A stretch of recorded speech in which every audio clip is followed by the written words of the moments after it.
your bed.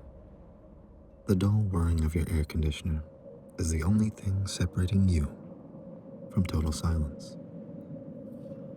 You know that particular silence that's just so heavy and so thick, it's almost the equivalent of a loud noise itself. The kind of silence where you could hear a pin drop 3 rooms away. The kind of silence that fills your ears with the sound of your own heartbeat as your ear presses against your pillow. That kind of silence. The dull whirring is the only noise you can hear, a noise that typically goes unnoticed until it's the only noise. It's comforting, whether you realize it or not, a sort of white noise. But suddenly, your room is back at the temperature specified on the thermostat, and the whirring comes to a stop as the vent makes a dull clang. To your misfortune, you're not yet asleep, and the silence sets in. You should be comforted by the knowledge that you can hear anything and everything in your surroundings, making up for the lack of vision provided by the darkness. But you aren't. It's this environment that sets you on edge, causing your heart to beat a bit faster, makes your body tense without explanation, and that makes you aware when you're not alone. But you are alone, right? You've been laying there with your eyes closed for almost 15 minutes now, and you made sure everything was normal in your room before you turned off the light. You're a smart one.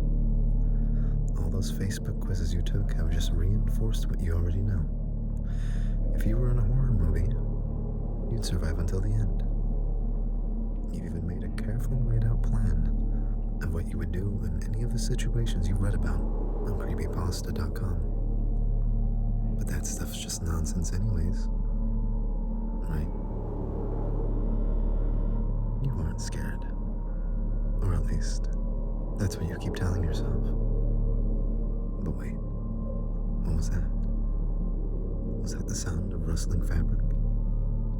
But you didn't shift in your bed, or make any movement. Did you make that noise? No. No, you couldn't have. You're paralyzed in your bed, stiff with an unease that was not present until these very moments. You must have imagined it. You must have. You roll over to face the wall, out of sight, out of mind. If there's something in the room with you, you will just have to accept that you're far too tired to deal with it at the moment.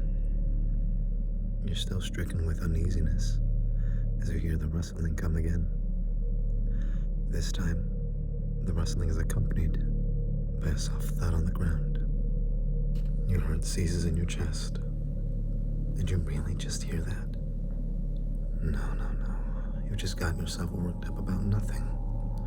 You really should stop playing horror survival games so late at night. It's messing with your brain. You're a rational person.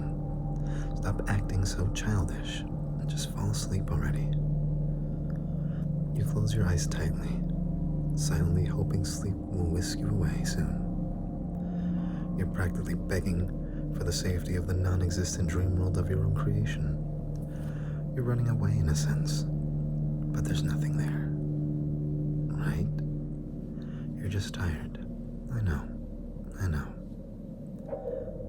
As your eyes are clenched tightly shut, you become aware that no matter how much you want to, you can no longer move your arms and legs.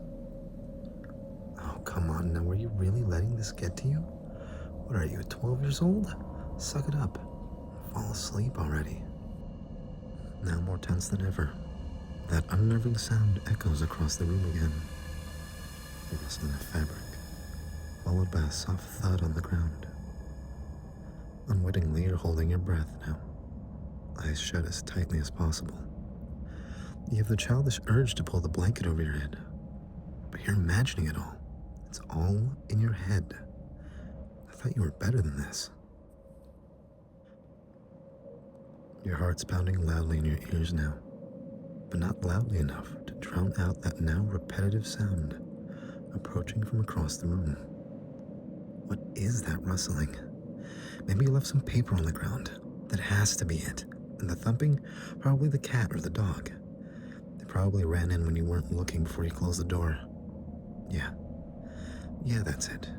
You're just paranoid. The noise is now within a foot of your bed. And with your back to it, you don't dare turn around to investigate. Not that it'd do much good. The only light in your room is the dull glow of your cell phone on the nightstand beside you. You plugged it in before crawling into bed, remember? But you don't dare turn around and look. There's nothing there anyways.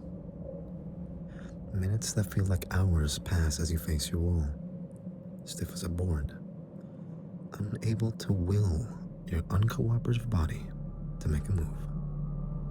You haven't heard the noises in a while now. Not since it reached the edge of your bed. You know there's nothing there. It's this silence. It's messing with you. You really should have turned some music or something on before you went to bed. Oh well, maybe next time. Suddenly, a familiar clang echoes through the room, followed by that familiar whirring. You exhale deeply, your body relaxing as you're flooded with relief. Thank God that's over. Now you can finally sleep in peace. That silence was really getting to you. You roll over and open your eyes to check the time on your lit cell phone. It must have been at least an hour since you first went to bed. You're greeted face to face with an ear-to-ear grin. Dimly lit sockets where eyes once reside stare intently at you. Oh, I see you're still awake.